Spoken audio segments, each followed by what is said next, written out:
My brother mocked me for crying at our mother's funeral, then told everyone I was just looking for attention. I cut him off that night and haven't spoken to him since. Growing up with my older brother Ethan was like living in the shadow of someone who never believed shadows should exist. While I was the sensitive younger brother who wore his emotions openly, Ethan had always prided himself on being tough, stoic, and what he called practical about life. Our mother often said we were like night and day, but she never made either of us feel like one way was better than the other. At least, that's what I thought until the day we buried her. Mom had been fighting cancer for 18 months when she finally lost the battle on a cold February morning. I was 28 years old and Ethan was 31, both of us supposedly grown men who should have been prepared for this moment. But nothing really prepares you for watching your mother take her last breath, especially when you've spent a year and a half hoping against hope that the treatments would work and she would somehow beat the odds. I had been Mom's primary caregiver during her illness because I lived only 20 minutes away from her house, while Ethan lived across the country pursuing his career in finance. He would visit every few months and call regularly, but the day-to-day reality of doctor's appointments, chemotherapy sessions, and watching her gradually fade away fell mostly on my shoulders. I didn't resent this responsibility because I loved our mother deeply and wanted to spend as much time with her as possible while she was still alive. Mom and I had always had a special bond that was different from her relationship with Ethan. She understood my emotional nature and never made me feel weak or wrong for being the kind of person who cried during movies or got choked up when talking about things that mattered to me. When I was younger and other kids would tease me for being too sensitive, Mom would tell me that having a big heart was a gift that would help me connect with people in ways that others couldn't. Ethan, on the other hand, had always been Mom's achiever. He excelled in school, played varsity sports, and went on to attend an Ivy League university where he graduated with honors before landing a high-paying job on Wall Street. Mom was incredibly proud of his accomplishments and would often talk about his success with friends and neighbors. But their relationship was more formal and structured, built around his achievements and her pride in them rather than the emotional intimacy that Mom and I shared. During Mom's illness, these differences in our relationships became more pronounced. When Ethan would visit, he would focus on practical matters like reviewing her insurance coverage, discussing treatment options with doctors, and making sure her financial affairs were in order. These were important things that needed attention, but he seemed uncomfortable with the emotional aspects of caring for someone who was dying. I, meanwhile, spent my time with Mom talking about memories, looking through old photo albums, and simply being present with her during the difficult moments when the pain medication wasn't working or when she was scared about what was going to happen to her. We would often sit together in comfortable silence, and sometimes she would reach over and squeeze my hand when she was feeling particularly weak or frightened. The contrast in our approaches to Mom's illness created some tension between Ethan and me, though we never directly addressed it. He would sometimes make comments about how I was being too emotional about the situation and needed to focus on practical matters instead of dwelling on feelings. I interpreted these comments as his way of coping with his own grief, but they still stung because it felt like he was criticizing me for caring deeply about our mother's suffering. When Mom's condition deteriorated rapidly in her final weeks, Ethan took time off work and came to stay at her house to help with her care. I was grateful for his presence and hoped that being there during her final days would give him the same kind of closure and connection that I had been experiencing throughout her illness. But instead of bringing us together, those final weeks revealed just how differently we processed grief and loss. Ethan seemed determined to maintain his composure and emotional distance even as Mom became increasingly frail and scared. He would handle medical discussions with her doctors and nurses with businesslike efficiency, but he struggled to engage with her on an emotional level when she wanted to talk about her fears or share memories from our childhood. I watched him shut down emotionally at the very moment when Mom needed both of her sons to be fully present with her. The night before Mom died, she asked both Ethan and me to sit with her because she could feel that the end was near. She was lucid and relatively comfortable thanks to pain medication, and she wanted to talk to us about what she hoped for our futures and how much she loved us both. It was one of the most precious and heartbreaking conversations of my life, and I found myself crying quietly as she spoke about her pride in who we had become and her hopes that we would always take care of each other. Ethan sat rigidly in his chair during this conversation, responding to Mom's words with brief acknowledgments but never really engaging with the emotional depth of what she was trying to share with us. When she reached for his hand, he held it for a moment but then found excuses to get up and check on practical things like her medication schedule or whether the hospice nurse needed anything. I could see the disappointment in Mom's eyes when he distanced himself from these intimate moments, but she never said anything critical about his behavior. That final conversation revealed something about Ethan that I had suspected but never fully understood.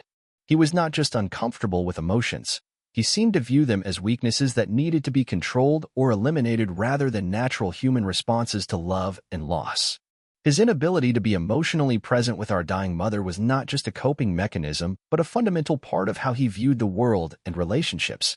When Mom passed away the next morning, I was holding her hand and telling her that I loved her while Ethan stood at the foot of the bed checking his phone for messages from work. The contrast in our final moments with her would haunt me for months afterward, not because I thought my way was better, but because I couldn't understand how he could be so detached during such a profound and irreversible moment. The week leading up to Mom's funeral was a blur of arrangements, phone calls, and relatives arriving from out of town. Ethan took charge of most of the logistics with his typical efficiency, coordinating with the funeral home, organizing the service, and handling communications with extended family members. I was grateful for his help with these practical matters because I was struggling to function normally while processing the reality that our mother was gone forever. During this week, I noticed that Ethan seemed to be handling Mom's death remarkably well from an external perspective. He was organized, decisive, and helpful to everyone who needed assistance with travel arrangements or accommodations. Family members commented on how well he was holding up and how good it was that he could take care of everything that needed to be done during such a difficult time. But I could see cracks in his facade that others missed. He was working constantly on funeral arrangements and other tasks, using busyness to avoid sitting still with his grief. When relatives would try to share memories of Mom or express their condolences, Ethan would quickly redirect conversations toward practical matters or find reasons to excuse himself from emotionally charged discussions. The contrast between his public composure and my obvious grief was becoming more noticeable to family members. While Ethan appeared strong and in control, I was clearly struggling with waves of sadness that would hit me unexpectedly throughout each day. I would find myself crying while sorting through Mom's belongings, or when someone shared a memory that reminded me of her laugh or the way she used to hug us when we were children. I wasn't trying to make a show of my grief or seeking attention from anyone. The emotions were simply too strong and real to hide, and I had never been the type of person who could compartmentalize feelings the way Ethan seemed to be doing. When sadness overwhelmed me, tears would come whether I wanted them to or not, and I saw no reason to be ashamed of mourning our mother openly and honestly. But I started to notice disapproving looks from Ethan when my emotions would surface in front of other people. He would give me sharp glances that seemed to suggest I was embarrassing him or our family by not maintaining better control over my feelings. These looks made me feel self-conscious about my grief, which was painful because I was already dealing with the overwhelming sadness of losing our mother. The morning of Mom's funeral, I woke up with a heavy feeling in my chest that I knew would only get worse throughout the day. This was the last time we would all be together to honor our mother's life, and then she would be in the ground forever. The finality of it was crushing, and I spent extra time in the shower that morning crying where no one could see me, hoping to get some of the emotion out before I had to be around other people. The funeral service was beautiful and exactly what Mom would have wanted. The pastor spoke about her kindness, her love for her family, and her faith that had sustained her through her illness.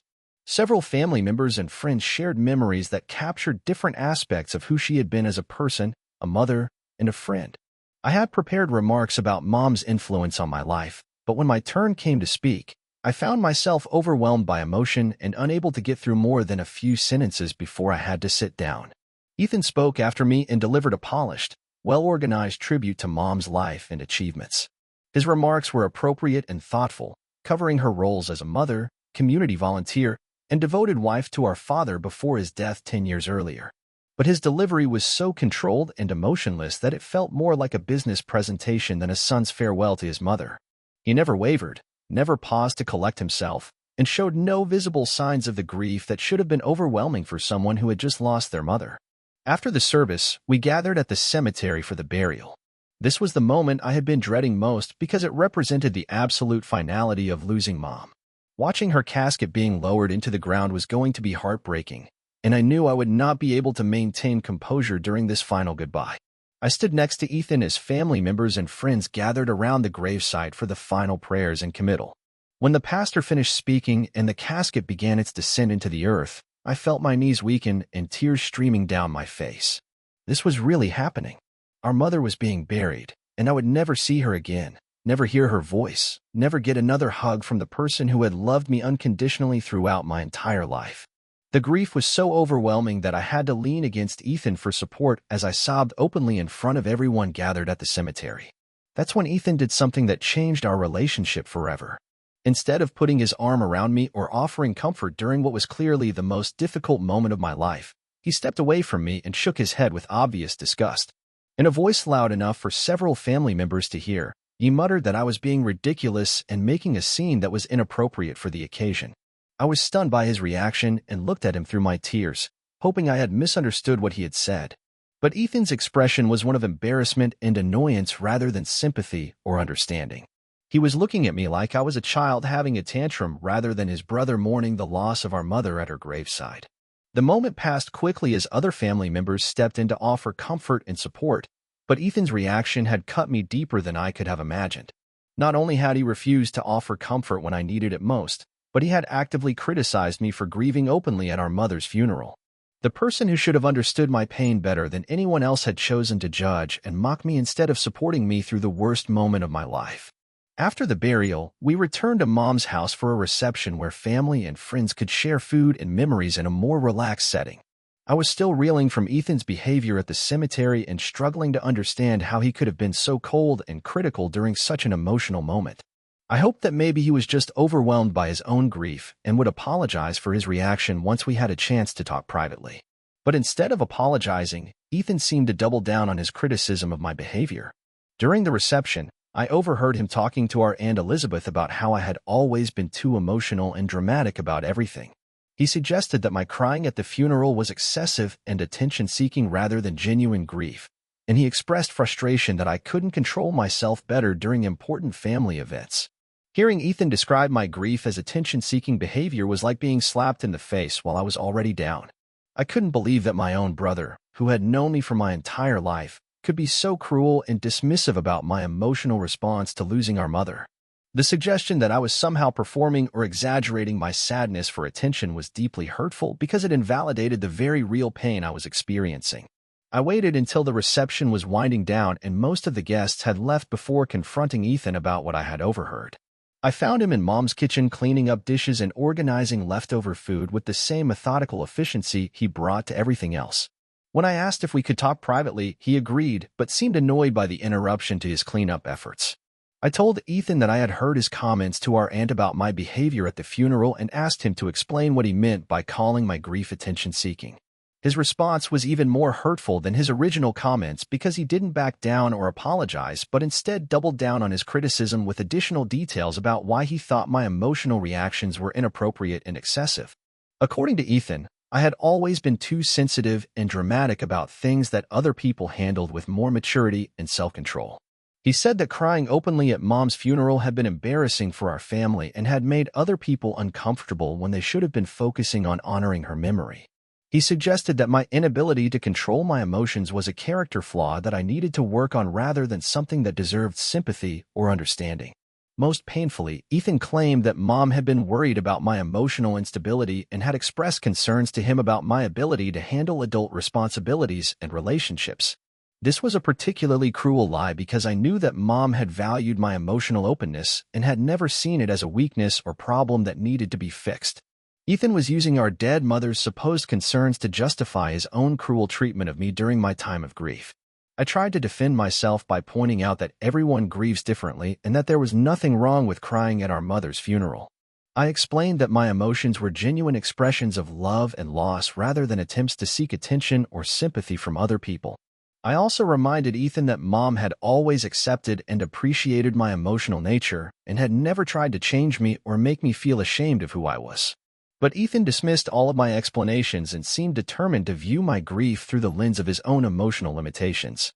He couldn't understand or accept that someone might naturally express sadness through tears and vulnerability rather than stoic composure and practical action. His inability to connect with emotions had apparently extended to an inability to tolerate them in other people, even his own brother during the most difficult day of his life. The conversation escalated when Ethan suggested that I should seek therapy to address my emotional problems and learn better coping mechanisms for dealing with difficult situations. The implication was that my grief was a sign of mental illness or instability rather than a normal human response to losing a parent. This suggestion was particularly insulting because it pathologized my love for our mother and suggested that mourning her death was somehow unhealthy or abnormal. I realized during this conversation that Ethan fundamentally didn't understand me as a person and had probably never understood me throughout our lives together. His view of emotions as weaknesses to be controlled rather than natural human experiences to be honored meant that he could never truly accept or support me during times when I needed emotional connection and understanding most. More importantly, I recognized that Ethan's criticism of my grief was really about his own discomfort with emotions and his need to maintain his self-image as someone who was stronger and more controlled than other people. By portraying my tears as weakness and attention-seeking behavior, he could maintain his belief that his own emotional detachment was superior and more mature than my emotional openness.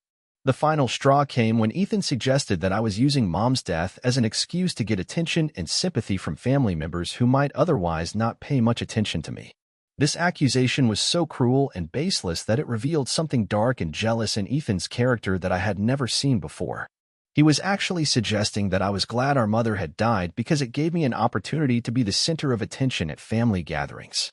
I told Ethan that his accusations were not only wrong but deeply hurtful and that I couldn't believe he would say such things about his own brother during the worst time of my life. I pointed out that I had been Mom's primary caregiver during her illness and had sacrificed significant time and energy to be with her during her final months, which hardly suggested that I viewed her death as an opportunity for personal gain.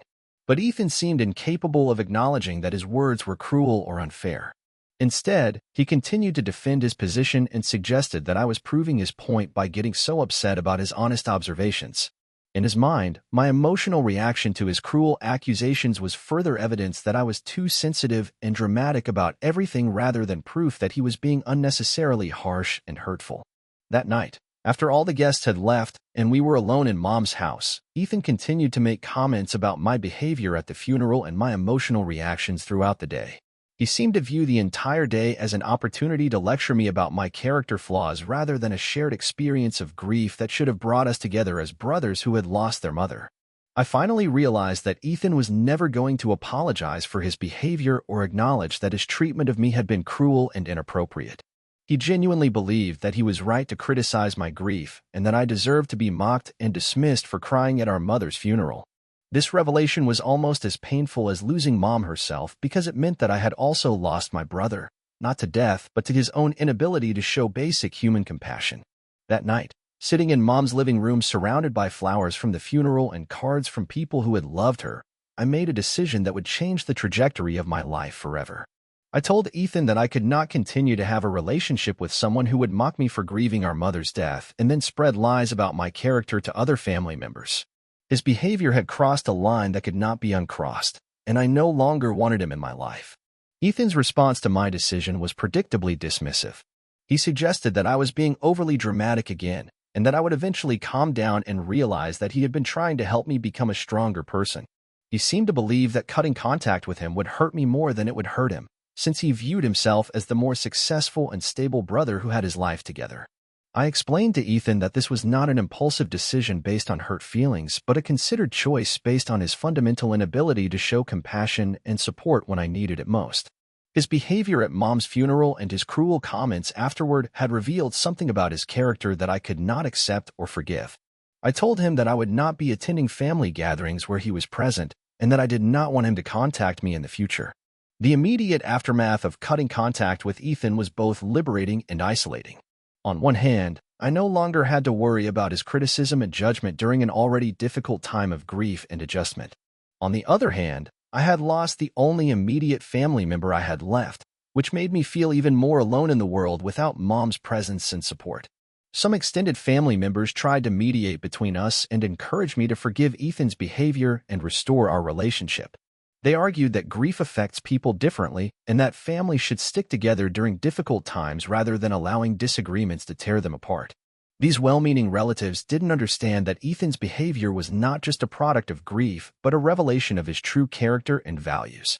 I tried to explain to family members that Ethan had not just disagreed with me or hurt my feelings, but had actively mocked me for mourning our mother's death and had spread lies about my character to justify his cruel behavior.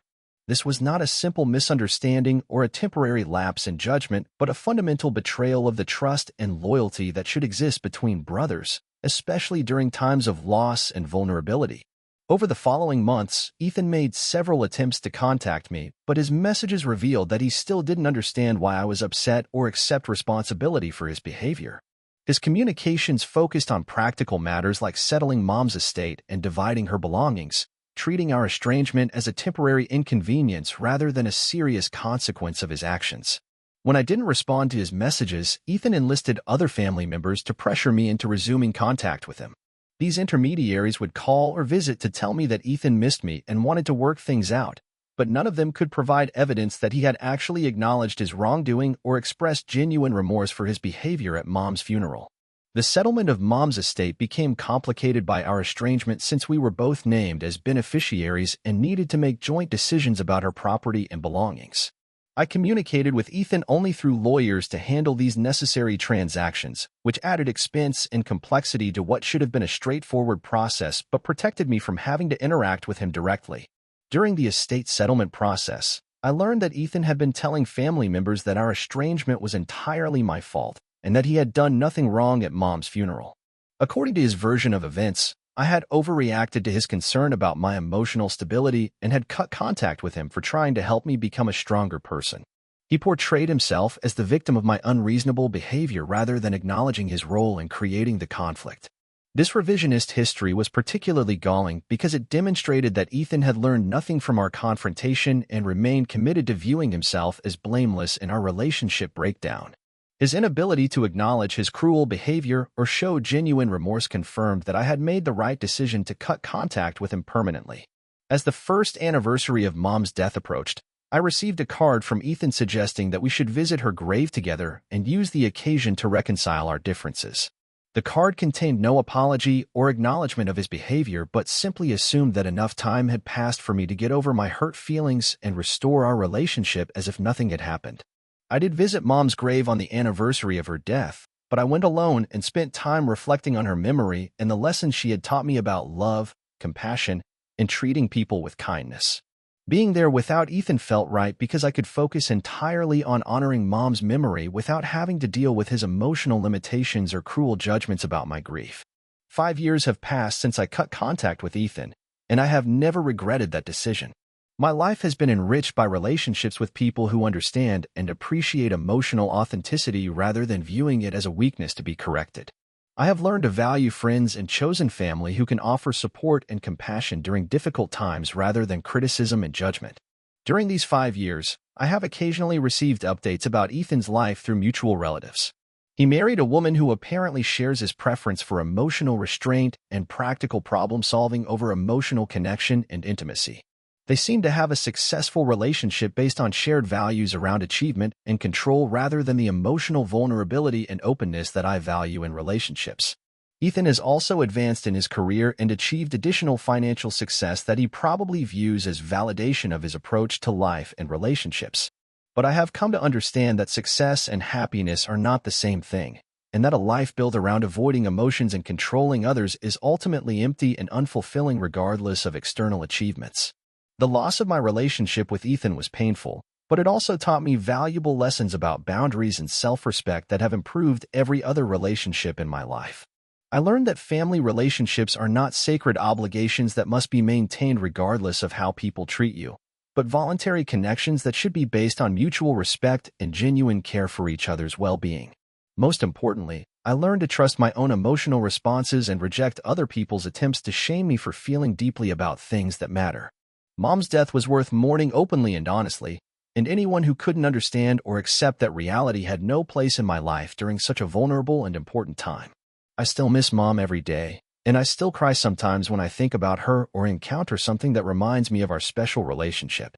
But I no longer feel ashamed of those tears or worried about other people's judgments about my emotional responses. Mom taught me that having a big heart was a gift, and I have learned to honor that gift by surrounding myself with people who appreciate emotional authenticity rather than those who view it as a character flaw. The empty space where Ethan used to be in my life has been filled by deeper connections with friends who understand that love and loss are meant to be felt fully rather than controlled and minimized. These relationships have been more rewarding and supportive than my relationship with Ethan ever was, even before our final confrontation at Mom's funeral. Sometimes I wonder if Ethan ever thinks about that day and wishes he had handled things differently. But I have come to accept that some people are incapable of the kind of emotional growth and self-reflection that would be required for genuine reconciliation. Ethan's inability to show compassion during my darkest hour revealed something fundamental about his character that was unlikely to change regardless of how much time passed or how many opportunities he had to make amends. The decision to cut contact with my brother was one of the most difficult but ultimately liberating choices I have ever made. It freed me from the burden of trying to maintain a relationship with someone who fundamentally didn't respect or understand me as a person. More importantly, it allowed me to fully honor Mom's memory and my grief without having to defend my emotions or compromise my authenticity to accommodate someone else's limitations. Today, when I think about Mom, I remember her love and acceptance rather than Ethan's cruelty and judgment. That is how it should be, and that is how it will always be, thanks to the boundary I set that night when I decided that some behaviors are unforgivable and some relationships are not worth preserving at any cost.